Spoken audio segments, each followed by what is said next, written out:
저 수술 장면은 북한의 성형 수술 장면입니다. 자, 안 되는 이유 과연 무엇일까요? 북한에서도 성형 수술은 활발하게 이루어지고 있다는 보도도 많습니다.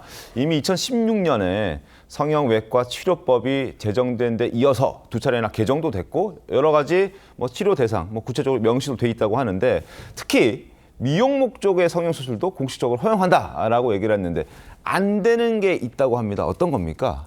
일단 지난해 2월 개정된 그 관련 법을 보면은요. 네. 이런 내용이 있습니다. 건강하고 아름다운 모습으로 치료하는 데 복무하는 이런 성형 치료에 대해서 끊임없이 발전시켜 나가겠다. 그 전제 조건을 보면은요.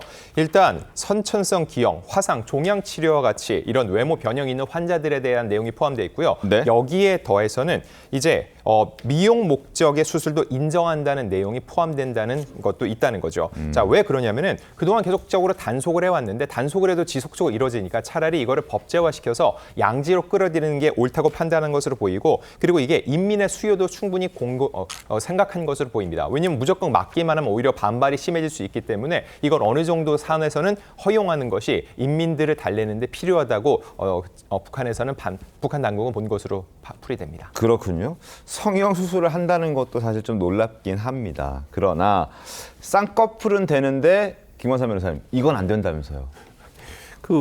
도대체 이유를 모르겠어요. 뭐가 안 되는 거죠?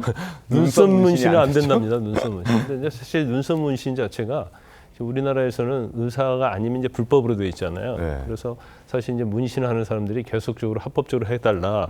미국 같은 데서도 사실은 의사가 하는 게 아니고 일반적으로 시술 그냥 일반적인 할 수 있는 그런 예. 영역이거든요. 그리고 눈썹 문신 자체가 이게 어떤 생명이나 신체 안전에 아주 중요한 영향을 미치지 않아요. 그러면 성형 수술을 할 정도 되면 눈썹 문신은 당연히 할수 자연적으로 있는데. 허용을 할 것 같은데 왜 이 부분은 허용하는지 하지 않는지 그건 좀 이해할 수 없는 측면이 좀 있어요. 그 아마 김정은 위원장이 문신 수술을 했으니까 일반적으로 거기 따른 인민들은 하면 안 된다는 건지 불가침의 영역처럼 그런 건지 그건 그렇게 내용은 그렇게 자세하게 나와 있지는 않더라고요. 왜 눈썹 문신 안 될까요? 사실 저도 눈썹 문신 했거든요. 네, 눈썹이 양 끝이 없어가지고 하긴 했는데 그렇게 대단한 시술도 아니고 흔히 할 수 있는 것들인데 쌍꺼풀은 되는데 왜 눈썹 문신은 안 된다고 하는 걸까? 일단 북한에서 얘기하는 것은 사회주의 생활 양식에 맞지 않다라는 지적인데 선뜻 납득은 잘 안 갑니다. 자, 그리고 못하게 하니까 전혀 안 하는 건 또 아닌 것 같아요. 그러니까 뒤에서 아름아름 하게 되는데 그러다 보니까 제대로 된 시술을 받을 수는 없는 것 같습니다. 북한에서 문신을 아이라인 문신을 했다고 이야기한 탈북민 김가영 씨의 목소리 한번 들어보겠습니다. 이뻐지게 하는 성형은 이건 자본주의 사회에서 하는 거지 북한에서는 하면 안 된다는 건 딱 돼 있어요. 저기 아이라인 위하고 아래를 했거든요, 제가. 근데 마취 크림을 바르게 하는데 기다리면 막 15분 있다가 와서 하는데 너무 아파요. 눈썹도 했거든요. 윗눈썹. 네. 그래서 비교가 딱 되잖아요. 한국에 와서 하는 거랑 북한의 거랑 비교가 안 되게 말도 안 되게 북한 거가 몇 배로 아파요, 제가. 너무 아프답니다. 너무 아프대요.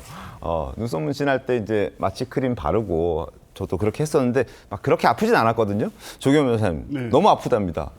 그러니까 아마 이제 저게 허용되기나 했다고 하더라도 네. 이 수술 의료 기법 자체가 발전되지는 않았을 테니까 굉장히 열악한 상황에서 수술이 시행되고 있는 것 그것도 같습니다. 몰래 하는 걸 테니까요. 그러니까 이제 실제 병원에서 하는 경우에는 우리 돈으로 10 내지 15달러 정도 한다고 하고 그런데 이제 극히 이제 제한적이기 때문에 저런 걸 아는 젊은 층들은 어떻게든 해보고 싶으니까 네. 일반 가정집에서도 횡행하는 것 같습니다. 지금 그 경우에는 한 1, 2달러 정도면 한다고 하니까 네. 그렇게 시행되는 이 성형 수술에서는 뭐가 제대로 갖춰져 있겠습니까?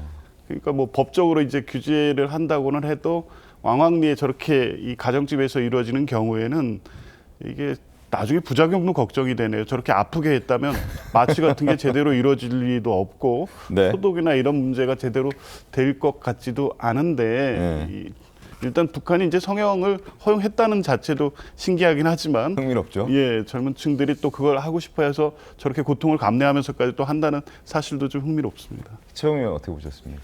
저게 그 마취 경우에 이제 똑같이 하는 방법은 비슷해요. 네. 마취 크림 같은 거 바르고 바르고 하는데 문제는 저게 사람에 따라서 의학적 전문성이 조금 떨어지다 보면 네. 사람에 따라서 마취가 좀 오래 가는 사람도 있고 아니면 그 금방 풀리는 사람도 있습니다. 그렇죠. 금방 풀리는 사람은 지금 아까 탈북민 얘기했듯이 너무 아픈 거예요. 왜냐면 이게 시술을 하다가 중간에 마취가 풀려버려요. 예.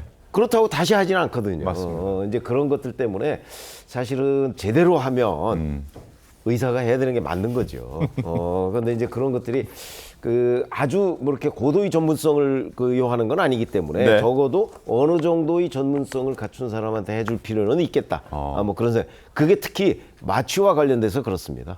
그리고 김정은 위원장도 김일성의 풍모를 담기 위해서 성형 수술했다는 의혹도 있었잖아요. 글쎄 그 근거가 이제 중국 매체에서 나온 건데 이제 중국 사람이 북한에 가서 네. 이제 안내인이 있을 거 아닙니까? 물어봤더니 뭐 그런 식으로 얘기를 하더라라는 건데 저는 외형만 봐도 그 사실은 한 것 같은 느낌이 들어요. 우선 풍채는 김일성 주석하고 굉장히 많이 닮았고요. 살을 찌우긴 저기다가 했잖아요. 특히 네. 저기다가 특히 아니 그게 살만 찌운다고 되는 건 아니거든요.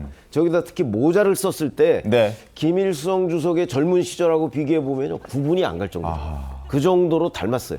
그리고 왜 자꾸 성형수술 얘기가 나오냐면 저 바로 위에 형이 김정철이잖아요. 맞습니다. 김정철하고 비교했을 때 너무 차이가 나요. 그냥 단순히 김정철이 살찐 김정철 이 정도 수준이 아니고 네. 너무나 차이가 나고 그게 이제 김일성 주석하고 외모가 많이 닮았기 때문에 네. 그냥 살만 쪘다고 된 게 아니다. 네. 그러니까 이제 거기서부터 성형수술 얘기가 나온 것으로 보입니다. 알겠습니다.